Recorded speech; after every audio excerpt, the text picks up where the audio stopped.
I went to visit my husband's mother in the hospital because I thought she was dying. Instead, I heard her telling a nurse that I had ruined her son's life, as if I weren't standing 10 feet away, holding flowers and her favorite crossword book. Just imagine that. You walk in, ready to comfort someone, and instead you hear your own name followed by a sentence sharp enough to cut bone. Before I begin, tell me in the comments where in the world you're watching from and what time it is for you right now. And if stories like this stay with you, please like and subscribe. It really helps me continue sharing the truths I've carried for years. All right, let me breathe for a second, because even now my chest tightens when I think about that day. Let me start from the beginning, because none of this makes sense unless you understand what my life looked like before everything shattered.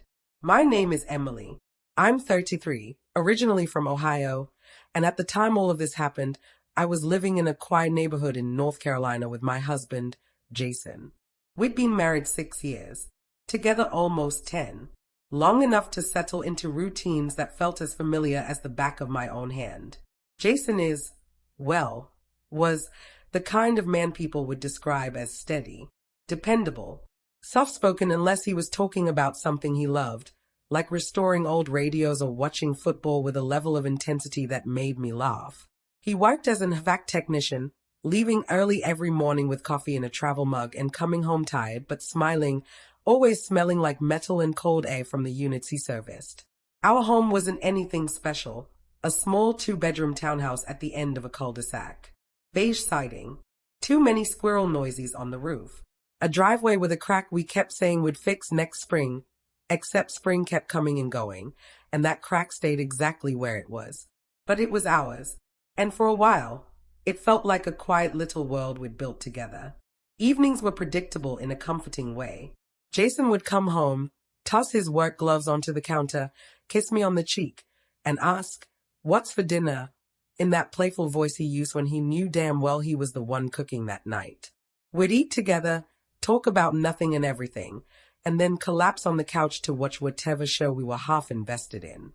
Life wasn't exciting, but it was stable. It was ours, or at least it felt like it was. But here's the thing I didn't want to admit for a long time. We weren't alone in that marriage. Not really, because Jason's mother, Deborah, had a way of inserting herself into the middle of everything, quietly, politely, almost invisibly, until suddenly she wasn't invisible at all. People always assume the horror stories are about loud, dramatic mothers-in-law who throw tantrums and demand control. Deborah wasn't like that. Her voice was always calm. Her smile was always warm. Her comments were always phrased like concern, never criticism. But there's a sharpness to some smiles that you don't see until it's too late. And Deborah's was one of them.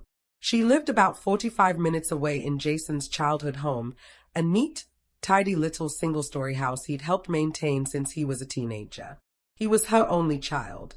His father died when he was 14 from a sudden cardiac arrest, and from that moment on, Jason became the man of her house. Her protector, her emotional anchor, her entire world. I used to think that was sweet. I used to think it meant he knew how to love deeply. But dependency can wear a mask that looks like devotion. And I didn't realize how deeply that mask was rooted until I was already part of the family. In the early years, I tried to earn her love, or at least her approval. I brought her birthday gifts, remembered her favorite chocolates, sent her pictures of our vacations, and listened patiently to her stories about Jason as a boy, stories she repeated hundreds of times. Stories meant to remind me of one thing. She knew him first. She knew him best. She knew him more deeply than I ever could. That's how it always felt. Anyway, she never insulted me. Not directly, but she had this way of making me feel like a guest in my own marriage. Whenever we visited her, she'd greet Jason with a long, emotional hug, then turn to me with a polite smile as if I were a coworker he'd brought along. When she talked, she'd focus almost exclusively on him. When she gave advice, she gave it to him. When she offered opinions, they were about us, but spoken only to him. And when she talked about the future, children were always part of it, always assumed, always expected. We weren't trying for kids. We weren't even sure if we wanted them yet. But Deborah had already designed the nursery in her mind. She'd already chosen baby names. She'd already pictured herself holding a grandchild. And she made sure I knew it. Every visit ended with subtle comments. I can't wait to see little ones running around when I'm still young enough to enjoy them. Jason was such a sweet baby. I hope your kids are just like him. Some women think they have time, but they don't really. Jason always brushed it off. He'd laugh and say, "Mom, stop, or we'll get there someday," but he never really stood up for me. And every time he dismissed it casually, Deborah took it as confirmation that her pressure was perfectly acceptable. But none of that compares to the moment everything began to shift. Because before the hospital room, before the nice, before the words that broke something inside me, there was a single moment, a small, stupid moment, that should have warned me something was deeply wrong.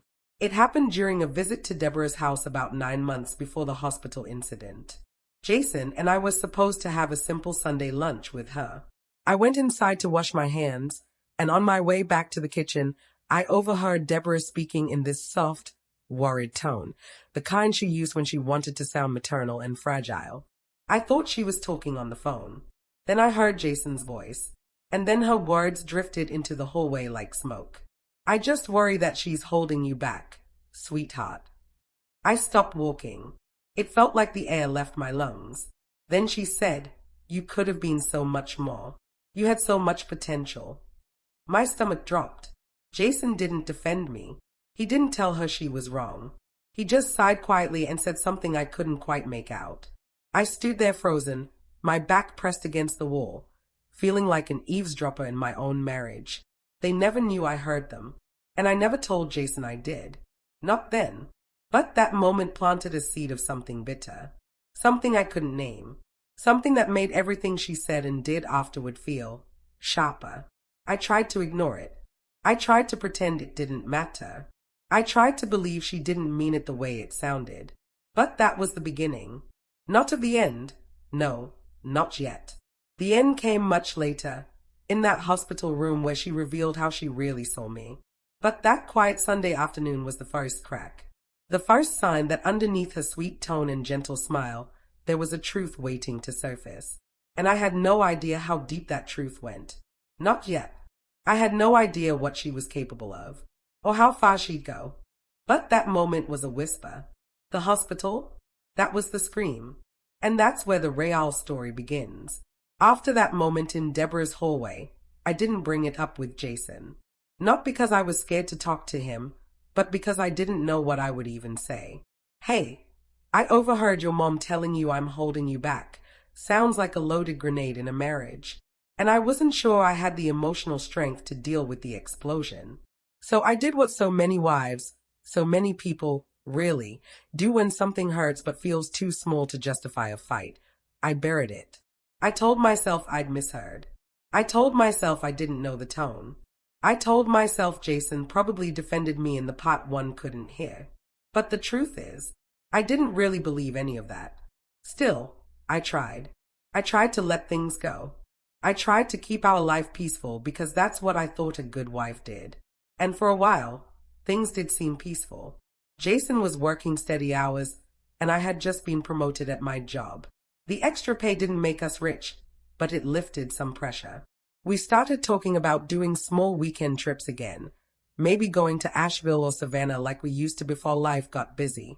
It felt good, safe, almost like the early years of our marriage, before expectations and obligations and unspoken resentment started weaving their way into our daily conversations.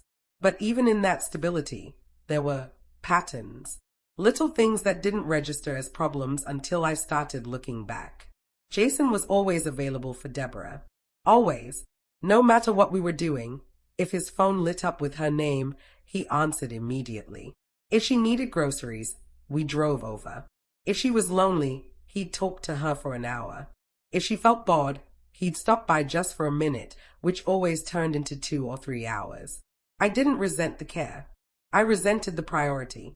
One night, we were supposed to have dinner together, nothing fancy, just pasta and a movie. Jason came home, set his keys down, and before I could even kiss him hello, his phone rang. "Deborah." I watched his body language change. He straightened. His voice softened. His attention shifted immediately away from me. Yeah, Mom. Uh-huh. You okay? Do you want me to come over? I mouthed silently. Dinner is ready. He gave me a small apologetic smile, but he didn't tell her no. He left. I ate alone. He came home past 10. When I asked what she needed, he shrugged. She just wanted company. 3 hours of company. For a grown woman who wasn't sick at the time. Who wasn't hurt. Who wasn't having a crisis. Just lonely. I didn't say anything, but something in me drooped that night, like a flower bending under too much weight. Deborah's comments were like tiny needles. Sharp, light, and easy to dismiss individually, but painful in accumulation. She never outright criticized me, but she'd say things like, "Oh, Emily, you work so much. Poor Jason must miss you." "Oh, are you sure you're eating enough? You look tired." Or the comment she loved most, "I just hope you're taking good care of my boy. He's always been so sensitive." Sensitive. That was her favorite way of calling him fragile without using the word fragile. Sometimes she'd slip in what sounded like a compliment, but wasn't. "You're a strong girl. Not everyone can handle a man like Jason." Handle. Like he was a burden I was supposed to lift. But Jason never heard it the way I did. He'd smile at her words, give her a hug, and shrug them off as motherly fussing. Meanwhile, our marriage drifted quietly. Not dramatically. Not in an explosive way. Just subtle shifts, the way a boat slowly drifts from shore. There were fewer date nights. More nights where Jason scrolled on his phone in silence. More dinners eaten in separate rooms because one of us was working late. More weekends where he suggested stopping by Deborah's just to check in, even if we'd seen her the day before. I started feeling less like a wife and more like a placeholder. Someone filling the space next to Jason, but never truly occupying it. I remember one Saturday morning, I woke up before him and lay in bed staring at the ceiling. I felt this ache in my chest, this sense that something was off but still fixable. I thought, maybe we just need to reconnect. Maybe nothing is wrong. So I planned a whole day for us. A picnic at the park. A walk by the river. A board game night like we used to do. I told him about it over breakfast. His eyes lit up. He smiled. He kissed me. And then his phone rang. Deborah. His smile faded instantly. He answered. He listened. He sighed. Then he said, "Yeah, Mom. Of course." When he hung up, he didn't even try to soften the blow. "She needs me to fix the railing on her back porch. It's loose." I said quietly, "Today." "Yeah, she's nervous it'll collapse." "Jason, we planned." "It's just the porch railing," he said, but his tone already carried impatience. "I'll go do that and then we can do your picnic thing." My picnic thing. As if spending time with me was an optional activity he'd squeeze in once his mother's needs were handled. He didn't come back until almost 5. By then the sun was setting. The food I'd packed was warm and wilted, and the enthusiasm I'd been holding onto all day felt like it had drained straight out of me. He apologized, but not in a way that changed anything. But here's the strange part. Despite all this, I didn't hate Deborah. I didn't even dislike her. I respected that she'd had a hard life, that she'd raised her only son alone, that she relied on him for connection. I understood grief and loneliness. I understood adults who never fully healed from their childhood wounds. I just didn't realize that those wounds were shaping my marriage in ways I couldn't see clearly yet. So life went on. Jason worked. I worked, and Deborah hovered around our lives like a shadow that never quite went away. Months passed with a calmness that wasn't truly calm, more like the silence just before a storm. But the storm didn't hit until Deborah got sick. The diagnosis changed everything. It started with fatigue, then dizzy spells, then shortness of breath that she blamed on spring allergies. But one afternoon, she fainted in a grocery store parking lot. A stranger called 911. Jason rushed to meet her at the emergency room. I left work early and joined them. Tests were run. Doctors talked in low, serious voices. Finally, we were told Deborah had a heart condition that needed monitoring, medication, lifestyle changes, and possibly surgery in the future. Jason broke down in a way I had never seen. He cried into his hands, shaking silently. I held him. I tried to comfort him. And somewhere in the background, Deborah looked at him with such fierce possessiveness that I felt it like a physical force. That was the moment she became the center of our lives. Her doctor appointments, her medication schedule, her follow-ups, her fears, her late-night calls. Jason rearranged everything for her. He became her chauffeur, her emotional support, her personal handyman, her nurse.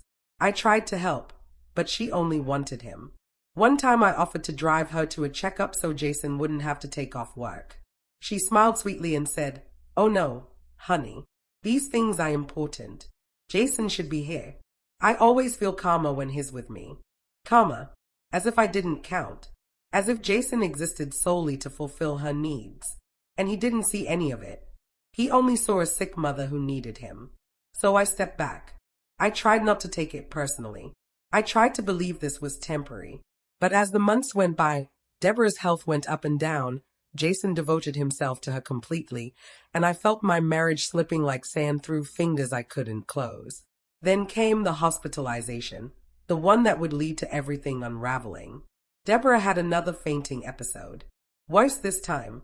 She was admitted overnight, then kept for observation. Jason stayed at the hospital almost nonstop. I visited around my work hours, trying to bring comfort, trying to be supportive, trying to pretend I didn't feel invisible.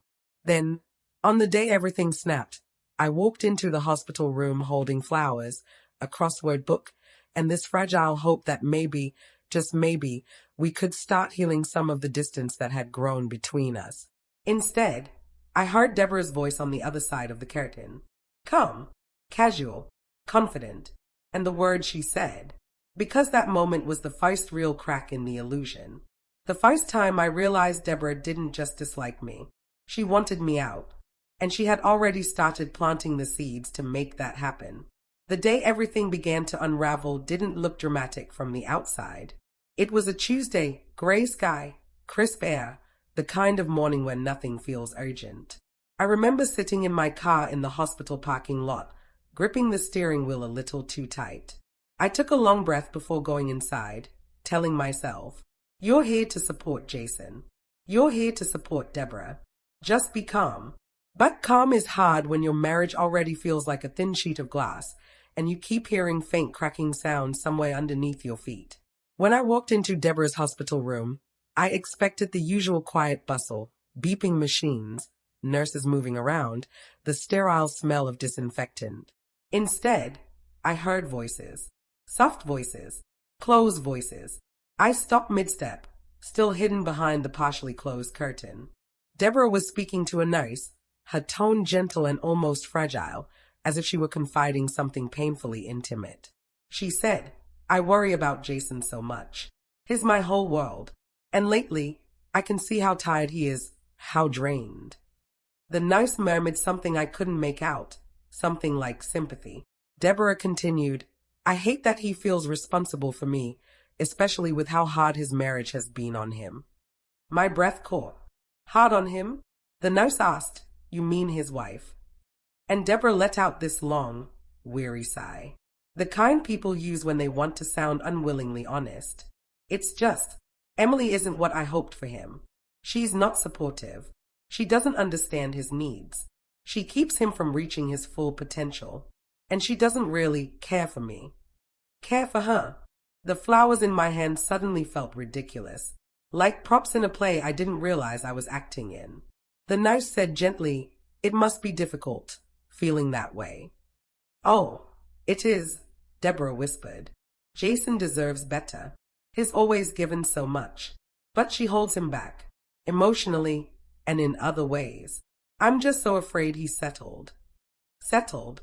That word sliced right through me. Not disliked. Not misunderstood. Settled. She thought Jason had settled for me.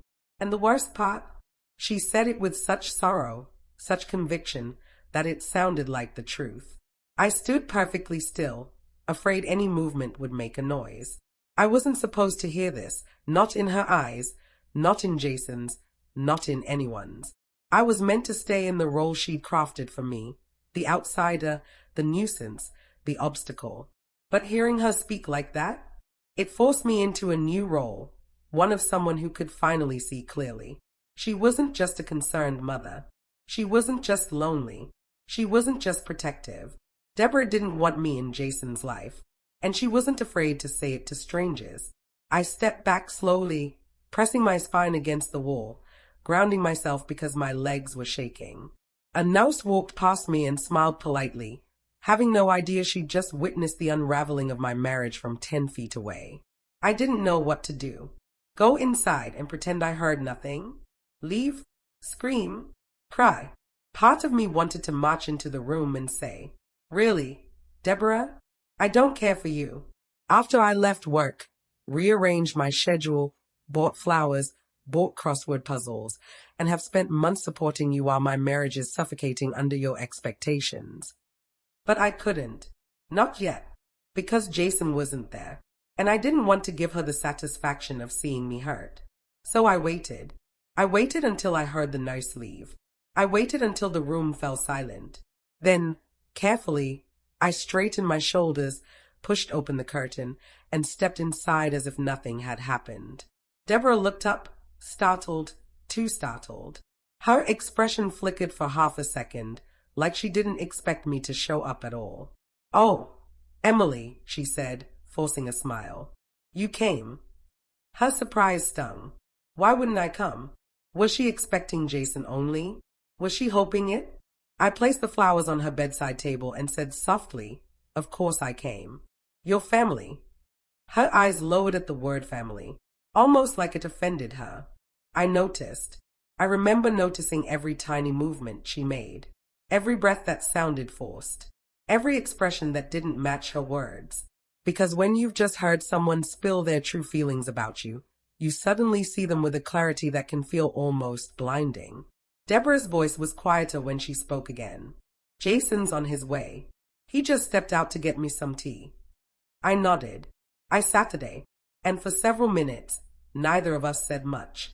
The room filled with the soft beeping from the monitors and the muffled footsteps in the hallway. I stared at the bouquet I'd brought, pink lilies, her favorite, and felt this awful, heavy silence in my chest. She didn't thank me for the flowers. She didn't thank me for visiting. She didn't ask how I was. She didn't ask about work or the house or anything. It was like she was waiting for Jason to return so she could return to her preferred dynamic, her and her son, with me functioning as a shadow in the background. And I suddenly realized I'd been playing that role for years, not because she forced me, not because Jason forced me, but because I didn't want to cause conflict.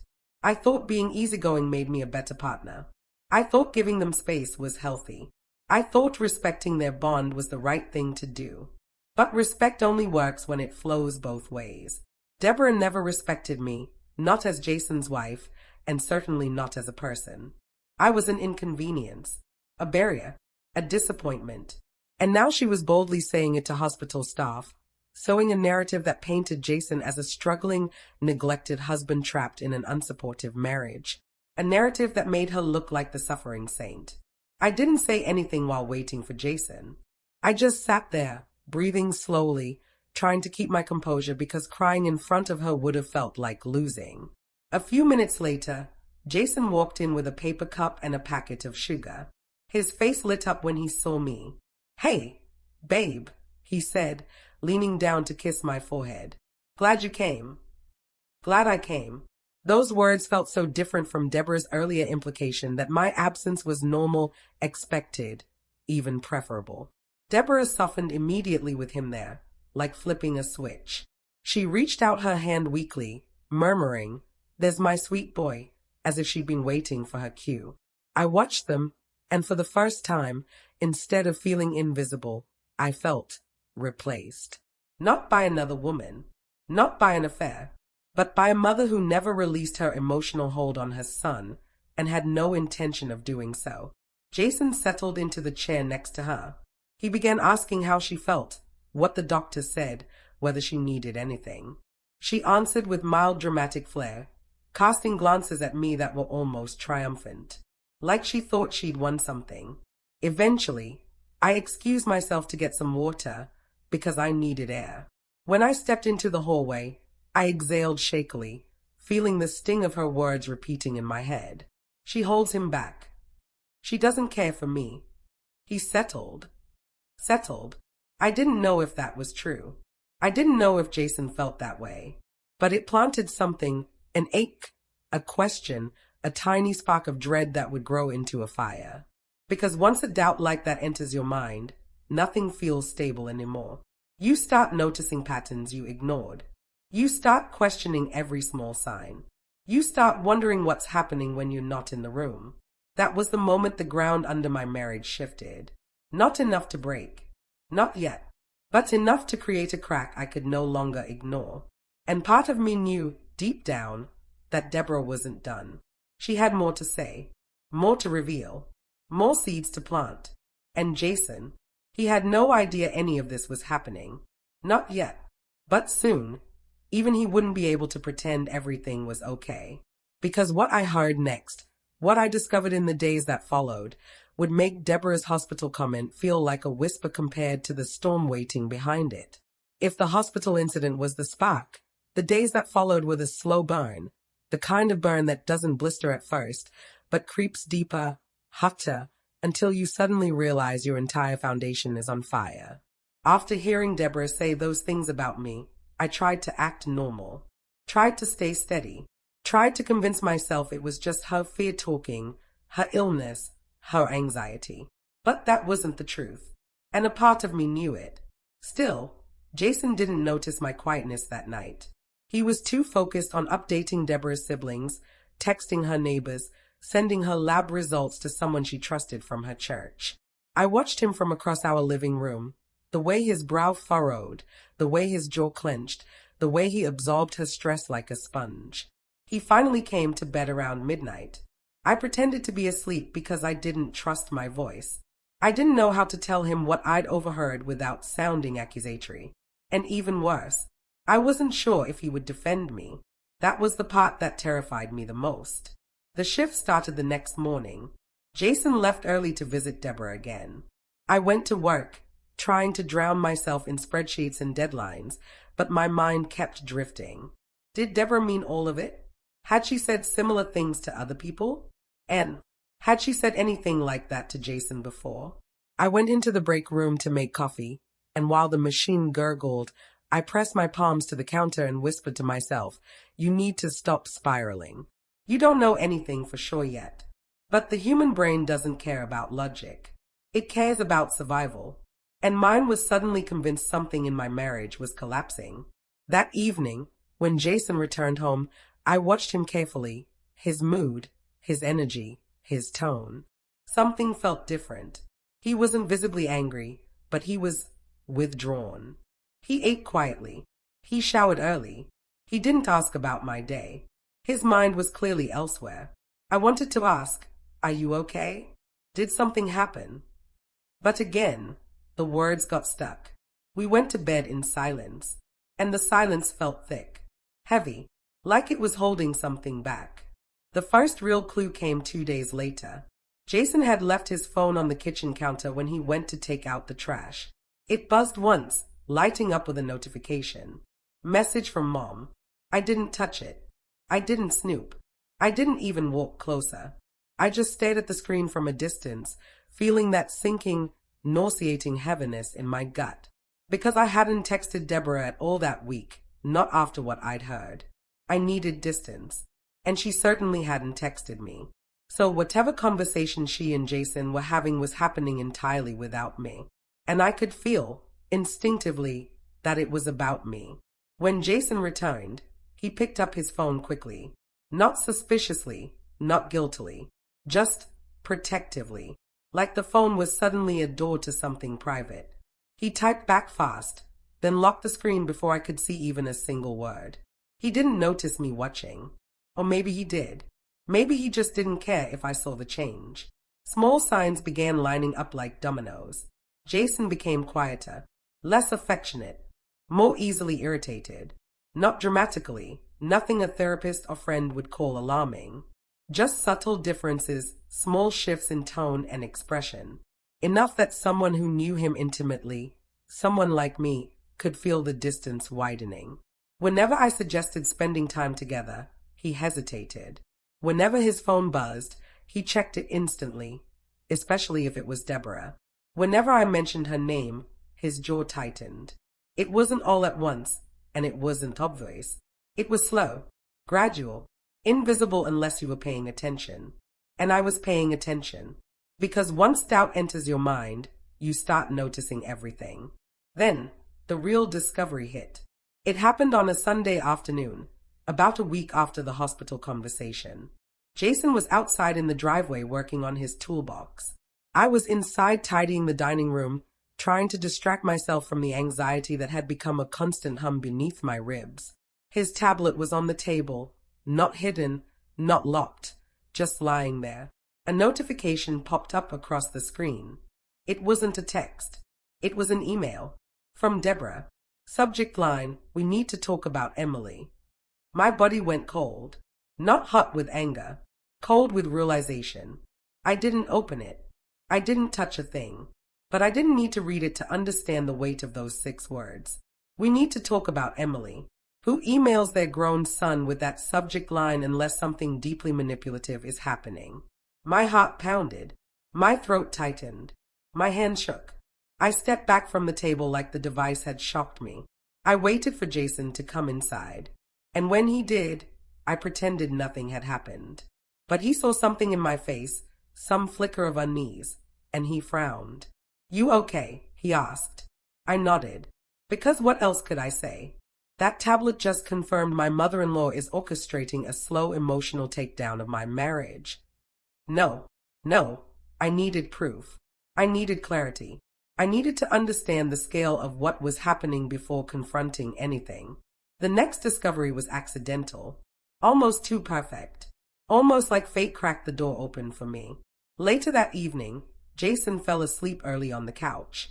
His phone buzzed repeatedly. Lot of notifications, all from Deborah. Normally I would have ignored it. But something inside me whispered, "Check the voicemail." I didn't want to. I truly didn't. I hated the idea of invading his privacy. But something in my gut urged me, begged me, to listen. Because mothers-in-law don't email subject lines like that unless they are planning something bigger. Jason hadn't set a password on his voicemail. I pressed play. Deborah's voice filled the room. "Hi, sweetheart. I just want you to remember something. You deserve to be supported. You deserve someone who puts you first. I know you're feeling trapped, and that's not your fault. I'm here for you. I always will be. Don't let anyone convince you otherwise." My chest tightened. Another voicemail played automatically. "Jason, I worry you're losing yourself. You've become so distant lately, and I know it's because of her. You need to think about what's best for your future." Huh. No name. Like I wasn't even a person. And then another. "I think it's time you consider whether this marriage is truly giving you what you need, or if you're just staying because you feel obligated. Don't let guilt dictate your life, sweetheart. You're meant for more." Meant for more. Like I was insufficient. Like I was a burden. Like I was the dead weight dragging her perfect son under. I felt physically ill. It wasn't just hospital gossip anymore. It wasn't just insecurity. Deborah was actively manipulating him. Softly, subtly, strategically, pushing him toward one conclusion. Leave your wife. My heart broke in that moment, not because she hated me, but because she was doing it quietly enough that Jason didn't see it. He trusted her. He believed her intention was good. He didn't know he was being influenced. And I had no idea how long this had been happening. Months? Years? Had she been planting seeds the whole time? Had she whispered doubts from the moment he introduced me to her? Had she always planned to turn him away from me before we ever had the chance to build our life fully? I didn't sleep that night. I lay awake next to him, staring at the ceiling, replaying every strange conversation, every moment of tension, every instance where Jason suddenly seemed annoyed with me for no real reason. And slowly, painfully, the pattern emerged. Deborah wasn't reacting to our marriage struggles. She was causing them. Not maliciously in the cartoon villain sense, not loudly, but deliberately, consistently, and with a kind of emotional precision only a parent who sees her child as eyes alone could wield. She whispered doubts into his ear, planted negative interpretations of my actions, presented herself as the safe place, the loving constant, the one who knew him best. And every doubt she planted took root. Because Jason trusted her completely. Jason believed her. Jason listened. But the worst discovery came the next day. Jason left his jacket on the chair when he went to shower. As I reached to hang it up, his phone slipped out of the pocket and landed face up. A text preview appeared. From Deborah. It said, "You know she doesn't really love you, right?" My breath left my body in one harsh exhale. Because that wasn't manipulation. That wasn't subtle. That was a direct attack. A statement meant to sever something. A declaration meant to turn husband against wife. Jason hadn't read it yet.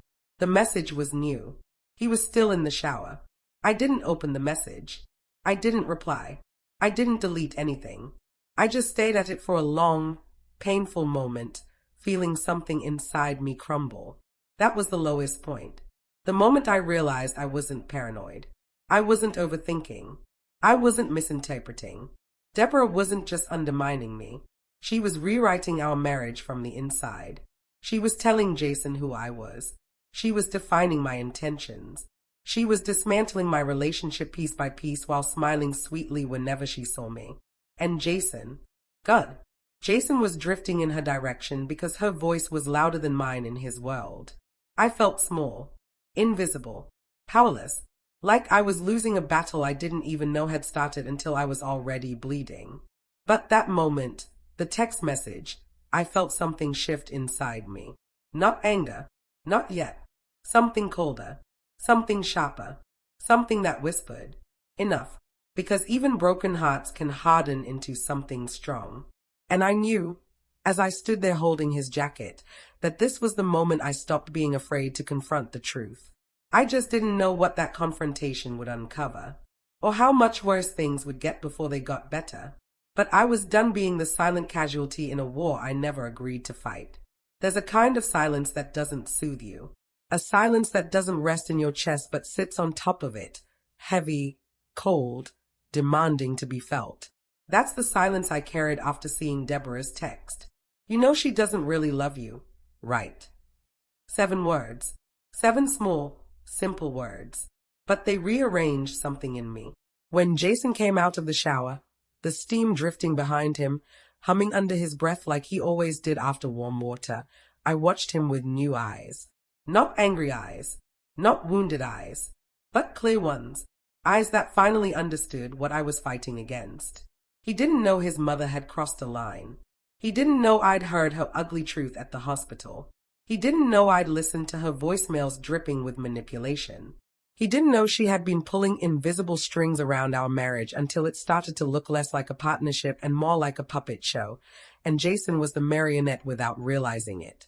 And instead of hopelessness, something else rose inside me. Resolve. A quiet, steady, almost frightening resolve. Because this wasn't about Deborah anymore. This was about the marriage I had built, the vows I had made, the man I loved, even if he was lost in someone else's narrative right now. And I wasn't going to let her take him from me without a fight. Not a screaming fight. Not a chaos fight. A strategic one. A calm one. One grounded in truth and clarity, not panic.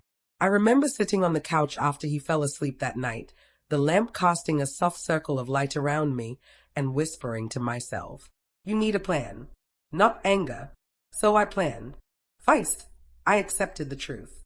This was the hardest part, even harder than hearing her words. Because accepting the truth meant admitting that my marriage was no longer protected by the natural boundaries most marriages have. Jason didn't have emotional space between his identity and his mother. And Deborah knew that. She weaponized it with the careful precision of someone who had been emotionally relying on her son for decades. I loved Jason, but he was vulnerable, soft in places he didn't realize, easily influenced by guilt, by obligation, by the invisible pressure to be the good son. And Deborah was using that vulnerability like a lever. Just seeing that clearly brought a strange, cold calmness. I wasn't confused anymore. I wasn't doubting my own instincts. I wasn't wondering whether I was imagining things. I knew, and knowing was power.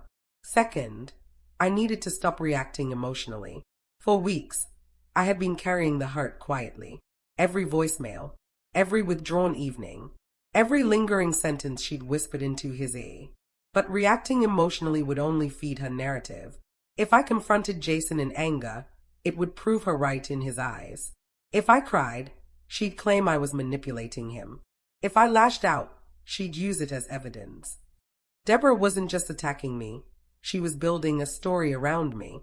A story where I was unstable, unsupportive, selfish, cold. And I had to dismantle that story with actions, not tears. So I began breathing differently, speaking differently, watching differently. I softened my voice around Jason, stayed steady, stayed grounded. Not fake, just intentional. If Deborah wanted me to look like the villain, I needed to become the calmest, most rational version of myself. A version he would instinctively trust. Third, I needed evidence. Real, concrete evidence. Not to take to court. Not to expose her publicly. But to show Jason the truth, gently, clearly, undeniably. I didn't snoop through his phone. I didn't lurk around his tablet. I didn't touch anything private. But I started paying attention. When he came home distracted, I observed his mood. When he checked his phone, I noticed how fast his thumb moved.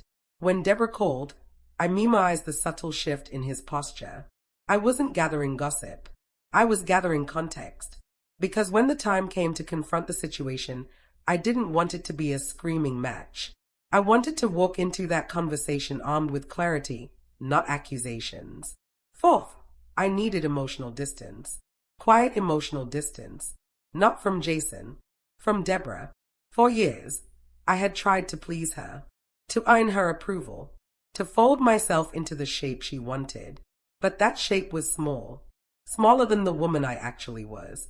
So I stepped back internally. I stopped trying to win her over.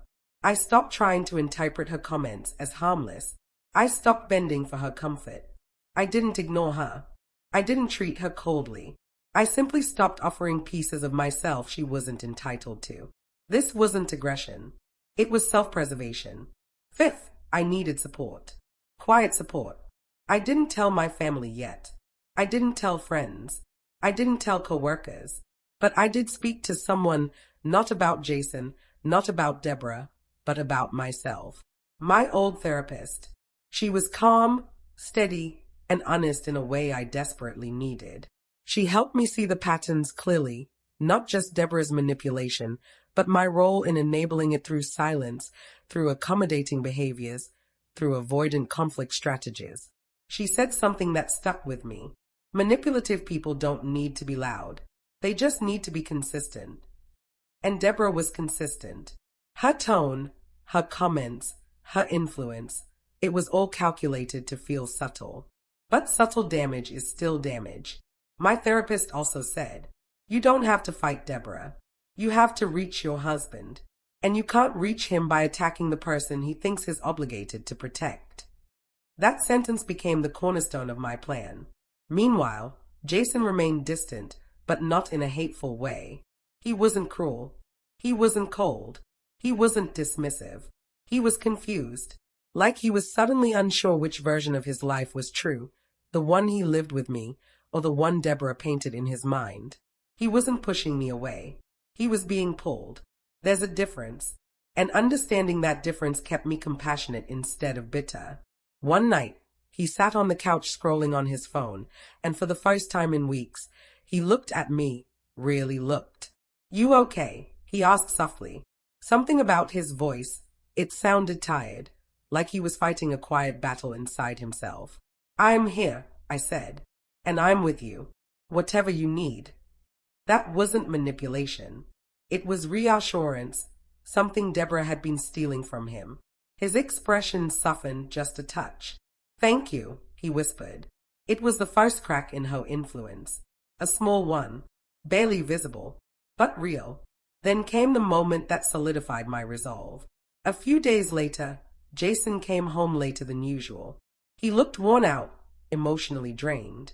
He said he'd stopped by Deborah's after work. "She's struggling," he murmured as he sank into a chair. "She said she doesn't feel supported. She said she sometimes thinks you don't like her." My pulse fluttered, not with fear this time, but with recognition. The narrative, the same one she'd been whispering to nurses, to him in voicemails, to him in texts, and now directly to his face. But instead of panicking or defending myself, I stayed calm. "What makes her think that?" I asked gently. His eyebrows drew together. "I don't know. She just says she can feel it." Feel it. That was classic Deborah, vague, emotional claims that couldn't be disproven but were crafted to create doubt. I breathed slowly, softened my voice, spoke with intention. "Jason, I've never disrespected your mom. I've always supported you taking care of her. But I can only show so much if she's already decided how she wants to see me." He blinked, taken aback by how steady I was. I didn't push further. I didn't attack her. I didn't accuse. I just planted a quiet truth. And I saw something flicker behind his eyes. Not anger, not guilt. Confusion.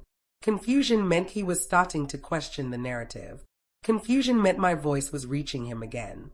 Confusion meant Deborah's spell wasn't invincible. That moment energized my resolve. Because this wasn't just about defending myself. It was about reclaiming my marriage. So I began preparing for the real confrontation. Not a fight.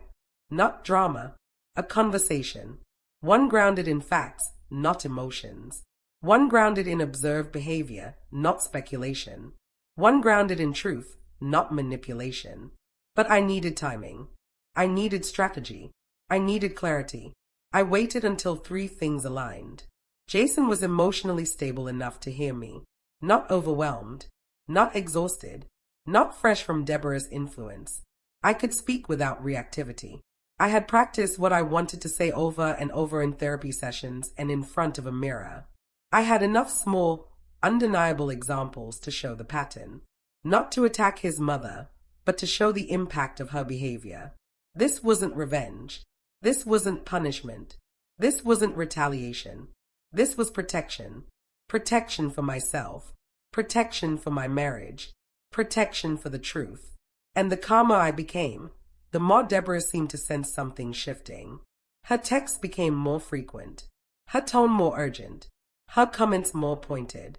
She could feel the ground changing under her feet. She just didn't know that I wasn't planning to attack her. I was planning to expose the truth. And once truth enters a room, manipulation loses its power. As I prepared myself mentally for the conversation with Jason, my moment of full honesty, I didn't feel weak anymore. I felt steady, focused, ready. Because sometimes the turning point in a story isn't a shout or a dramatic confrontation. Sometimes it's simply the moment a woman decides, "I will not be erased. I will not be rewritten. And I will not let someone else define my love." I wasn't going to let Deborah win. Not by screaming. Not by begging. Not by fighting her on her level. I was going to win by rising above her entirely. And the moment to do that was coming sooner than I expected. The confrontation was waiting. And the climax, that would change everything. The confrontation didn't happen in some perfectly chosen moment. Not during a calm dinner. Not during a quiet walk. Not during a planned "we need to talk." No, it happened on a day when tension clung to the air like humidity. Thick, inevitable, suffocating. Jason came home from Deborah's house with a look on his face I had never seen before. Confused, angry, conflicted, worn down. He set his keys on the counter with more force than necessary. Not slamming, just heavy. He ran a hand through his hair and said two quiet words. "We need to talk." My heart thudded, not with fear, with readiness. I nodded. "Okay, sit." He didn't sit. He stayed standing, pacing once, twice, then stopping in the middle of the living room like a man facing something too big to understand. He inhaled slowly. "Mom said some things," he murmured. I kept my voice calm, steady, open. "What things?" He swallowed. "Hard," she said. She said you don't like her, that you're cold, that you don't want to help her, that you talk about her behind her back. He hesitated. She said you resent me for taking care of her. Quietly, I asked, do you believe that? He didn't answer immediately. His silence said enough. I stood up, moved closer, but not too close. Jason, I said slowly, I need you to really think about something. When have I ever refused to help her?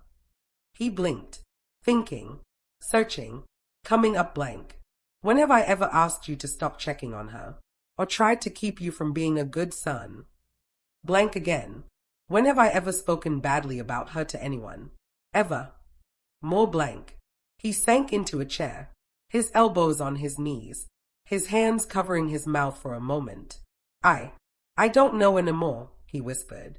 That hurt. It sliced, but I stayed still, because this moment wasn't about pain. It was about truth. Jason, I said softly, why do you doubt me? He lifted his head. Because Mom sounds so sure. That was it. The heart of the issue. The confidence of his mother outweighed the quiet truth of his wife. I inhaled slowly. Your mother is sure because she is telling you how to feel, I said. Not asking, not wondering, telling. He frowned, defensive, but unsure. She's worried about me. Yes, I said. But is she worried about us? Silence. Then, very quietly, I added, she told a nurse at the hospital that I ruined your life. His head snapped up. What? She said I hold you back, that I don't care about her, that she settled for me. Jason's lips parted slightly. She said that? Yes, I whispered, and I wasn't supposed to hear it. But I did. He stared at me, processing, confusion deepening, walls shifting. Emily, why didn't you tell me? Because you were overwhelmed, I said gently. Because she was sick. And because I knew you'd defend her before you even heard my side. His silence told me I was right. I continued, more steady now. But that wasn't the only thing she said. Jason looked shaken. What else? I walked to the coffee table and picked up my courage like a physical object. I heard the voicemails, Jason. His brows snapped together. What voicemails? The one she left you. About me. About our marriage. About how you desire better. How you're meant for more. How I'm holding you back. He went pale. Because those weren't interpretations. Those were facts. And, I added quietly, I saw the text message. He froze, absolutely still. What text? I looked him straight in the eyes. The one where she said, you know she doesn't really love you, right? Jason's breath left him like he'd been punched. He whispered, almost to himself, she said that. Yes, I said. She did. Silence crashed down on the room. Thick, heavy, undeniable. Jason stood abruptly, pacing again. His hands in his hair. His voice shaking. Why would she say those things? I stayed calm. Because she's scared of losing you, I said. Because she never fully let you grow up. Because she still sees you as the person who had to protect her when your dad died. And because she believes I'm taking you away from her. He stopped pacing, stayed at me. His face crumpled. She thinks you don't love me. I stepped closer, placing my hand on his chest, right over his heartbeat. I love you, I said quietly. I have always loved you. But your mother is rewriting our marriage in your mind. And you're letting her. His breath shook. I didn't realize. I didn't know. I know you didn't, I whispered. And that's why I'm telling you now. Because I can't fight a conversation I'm not part of. I can't defend myself against stories you hear when I'm not in the room. He sank back into the chair. For a long moment, he said nothing. Just breathed. Slow, painful breaths. Then, I need to talk to her. I shook my head softly. Not alone. He looked up, confused. Why not? Because she'll twist it, I said. She'll cry. She'll make you feel guilty. She'll convince you she's the victim. And you'll walk out feeling like you betrayed her. Jason swallowed hard. Because he knew it was true. We need to talk to her, I said gently. Together. He looked frightened, like a child, like someone who had never once confronted the person who held emotional power over him for decades. But then, quietly, he nodded. Okay, he whispered. Together. The confrontation with Deborah was immediate. Jason drove us to her house. The car ride was silent. His hands shook on the steering wheel. When we pulled into the driveway, Deborah was sitting on the porch, waiting, watching, as if she already sensed something had shifted in him. She stood up when she saw us. Jason, sweetheart, I didn't know you were coming. He didn't run to her like he normally did. He didn't soften. He didn't smile. He walked up the steps slowly, tension radiating off him. Mom, he said, voice tight, we need to talk. Her eyes flicked to me instantly, narrowed, cold. What's this about? Jason swallowed. I saw your text. A flicker of panic crossed her face before she smoothed it over. Which text? She asked sweetly. Too sweetly. The one that said Emily doesn't love me. Her tone changed instantly. Fragile. Wounded. A performance she'd perfected. Oh, sweetheart. I didn't mean. Don't lie, Jason said quietly. She froze, and in that frozen moment, the mask slipped. Completely. She looked at me with pure resentment. Like I was the reason her son was slipping out of her emotional grasp. You don't understand, she said quickly, turning back to Jason. I'm just trying to protect you. From what? He demanded. From my own wife. She opened her mouth, closed it, opened it again. She's changed you, she whispered. No, Jason said. You've changed how I see her. And I let you. Deborah's face broke, cracked like porcelain. I'm your mother, she said, voice rising. You're supposed to listen to me. And I've listened my whole life, he said. But the things you've been saying about Emily, they are not true. They are not fair. And they are hurting us. Deborah looked furious now. Raw. Cornered. She doesn't love you, she shouted. I stepped forward. Not angry. Not emotional.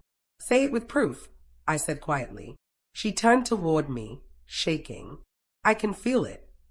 That's not proof, I said. You don't take care of him. I take care of him differently than you do, I said. And that scares you. You're stealing him from me.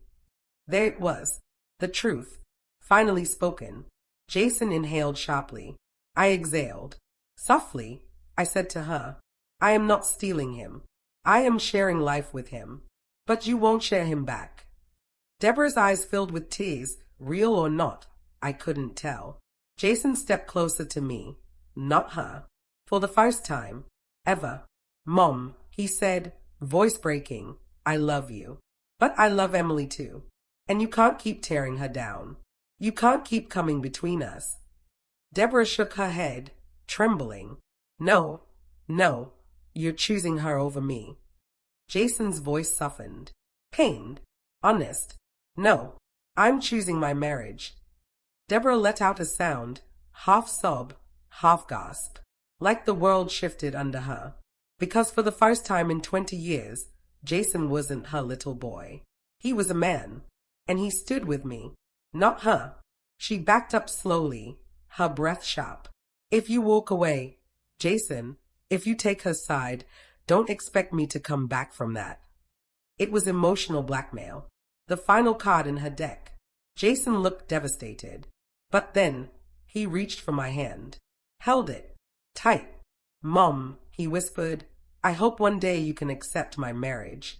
But I can't keep losing pieces of myself to keep you comfortable. Deborah stared at him, stunned, betrayed, broken, but not by me, by the truth. Jason turned to me. We're done here, he murmured, and we left, hand in hand, for the first time, walking away not from her, but toward us. And that moment, that impossible, painful, powerful moment, changed everything. But consequences always follow the truth, and those consequences hit us hard in the days that followed. Leaving Deborah's porch that night felt nothing like victory. There was no swelling music, no triumphant feeling, no bold march into freedom. Just a long, aching quiet between Jason and me as we walked to the car. His hand was still wrapped around mine, but it felt different now, heavy, conflicted, shaking ever so slightly.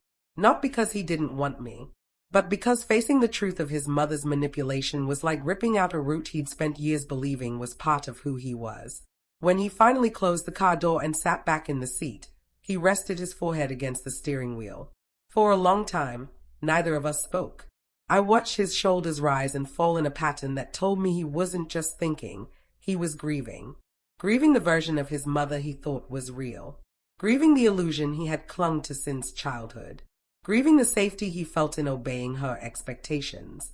And I let him grieve, quietly, patiently, without rushing him. Because even though her words had hurt me more deeply than I had ever admitted, this moment wasn't about me. It was about the fracture inside him, one that had been waiting years, maybe decades, to crack open. Eventually, he whispered, "I didn't know." I nodded. "I know. I didn't see it. I know. She was always so fragile. I thought protecting her was the same thing as loving her." His voice cracked, and it never occurred to me that she might hurt someone else to keep that protection. I reached out and placed my hand gently on his back. "She wasn't protecting herself," I said softly. "She was protecting her control." He let out a long, shaky breath. "You must hate me," he whispered.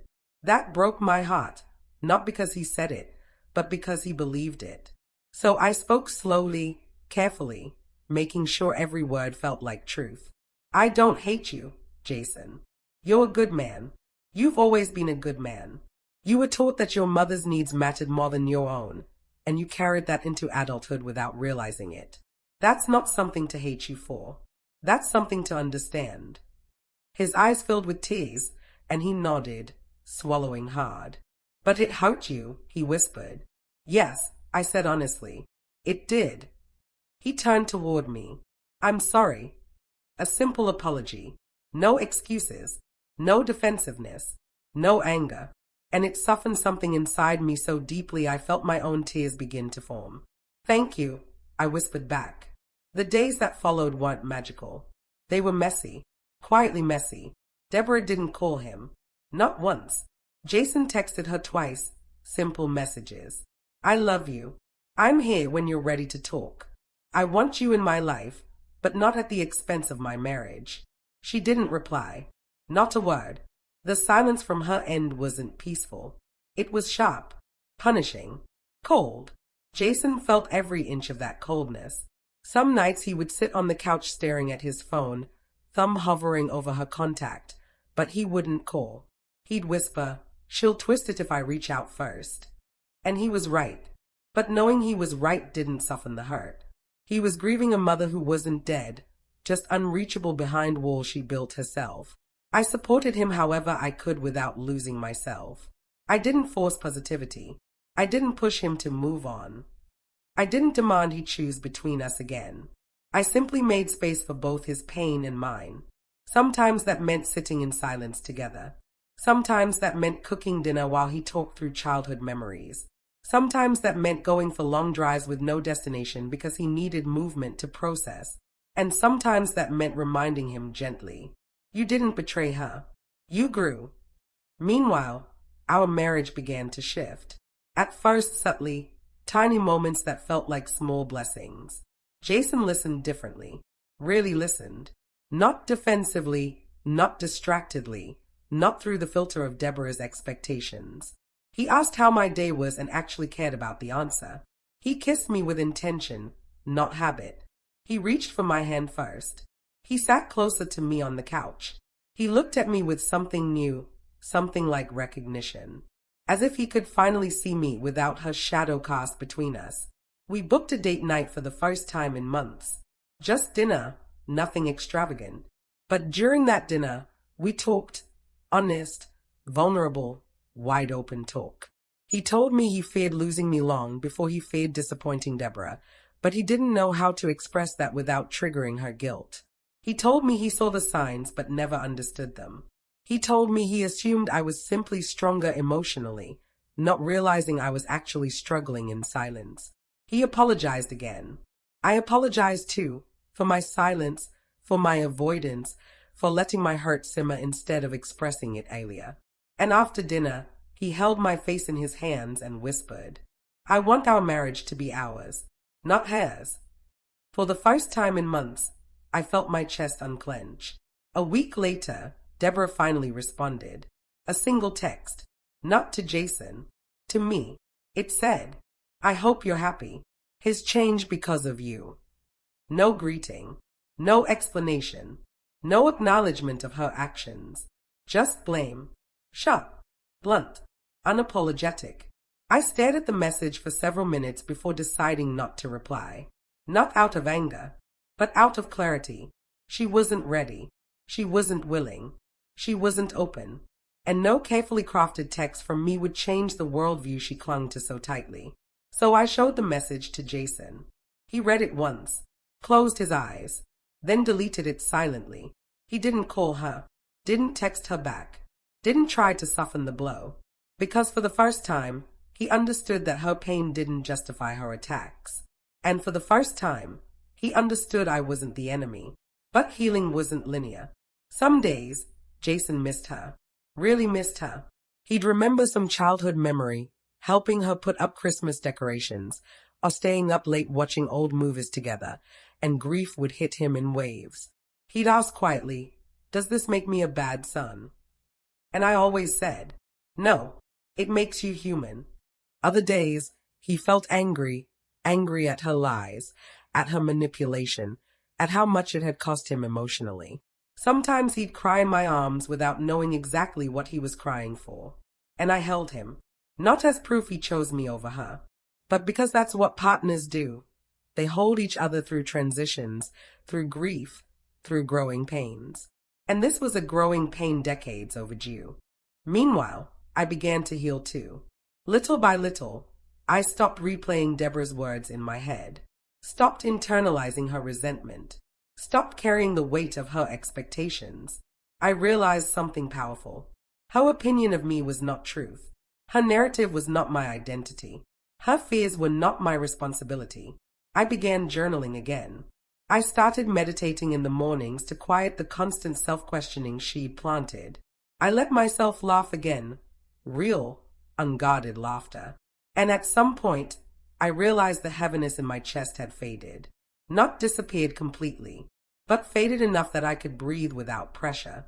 Enough that I could stand next to Jason without wondering if I was losing him. Enough that I could love him without fear. 3 months later, Deborah reached out again. Not with blame this time, but with a request. "Can we talk? All three of us." Jason asked me what I wanted to do. Not what he wanted. Not what she wanted. What I wanted. It was the first time he framed it that way. I thought long and hard before answering. "Yes," I said, "but with boundaries and truth." He nodded. The conversation with Deborah wasn't pretty. It wasn't clean. It didn't end with hugs or instant forgiveness. But it was honest. Jason told her he loved her, but he would no longer sacrifice his marriage to make her comfortable. I told her I had never been her enemy, but I would no longer accept being treated like one. She didn't fully apologize, but she admitted something important. I was scared of being replaced. And while that didn't excuse anything, it explained everything. From that day on, things began shifting, slowly, cautiously, imperfectly. But shifting. Our marriage, though, it grew stronger. Not because we ignored the past. Not because everything magically healed. But because we faced a truth that could have destroyed us, and instead, we rebuilt with intention. Jason learned to separate love from obligation. I learned to speak before I broke. We learned to protect our marriage together, not individually. There were still difficult days, still complicated feelings, still a lingering sadness around Deborah's behavior. But there was also peace, a deep, earned peace, the kind that comes only after surviving something heavy together. And that's the part of the story where the storm finally begins to settle, where the sky clears, even if clouds still linger at the edges, where love doesn't just survive, it matures. But there's one more part you need to hear. The part where I tell you what all of this taught me, and what I hope it can teach anyone listening. When I look back at everything now, the hospital whispers, the voicemails, the text messages, the confrontation on Deborah's porch, the quiet nights afterward where Jason and I sifted through the wreckage, I don't see the story as one about a villain. Not even Deborah. I see it as a story about fear, love, and the complicated threads that tie people together long after they should have been loosened. Fear makes people cling. Fear makes people lash out.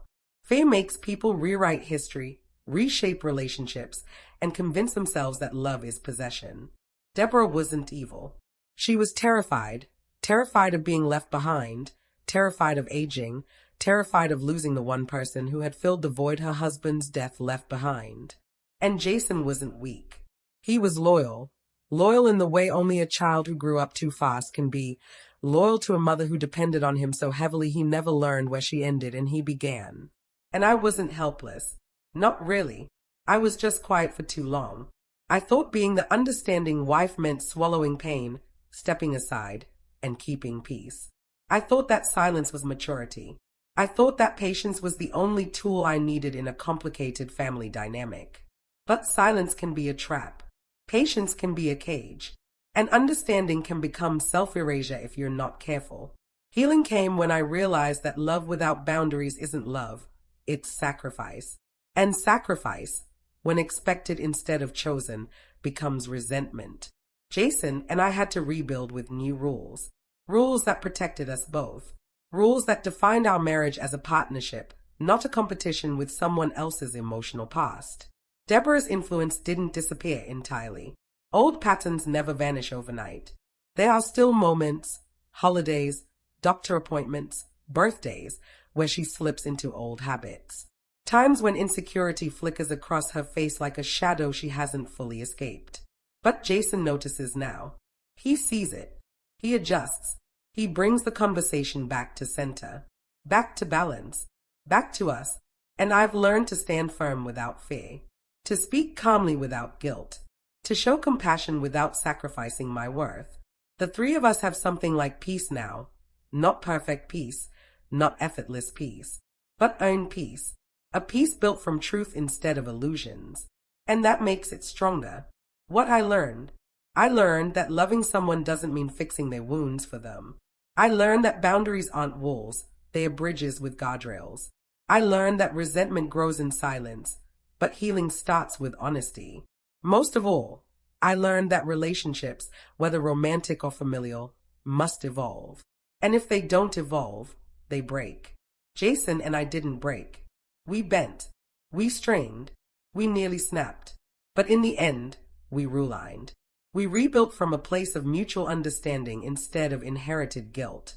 And ironically, the confrontation that nearly tore us apart became the very thing that fortified us. Now, when Jason holds my hand, there's no hesitation, no guilt, no tension in his shoulders like he's waiting for someone else to need him more. He's present, fully present. And when Deborah sees us together now, there is still a flicker of hurt inside her, but there is also acceptance.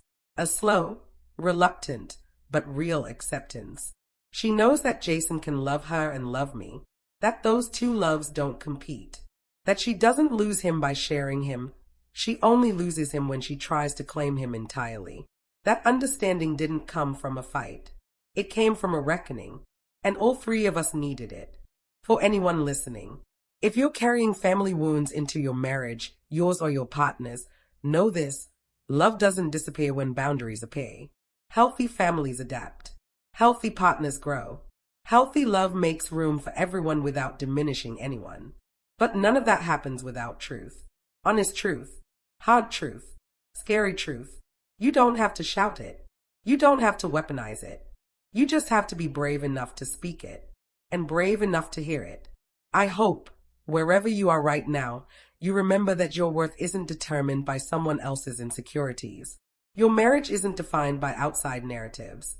And your voice matters, especially when someone tries to silence it through control, expectation, or guilt. If I hadn't spoken my truth, I might have lost my marriage quietly, slowly, invisibly.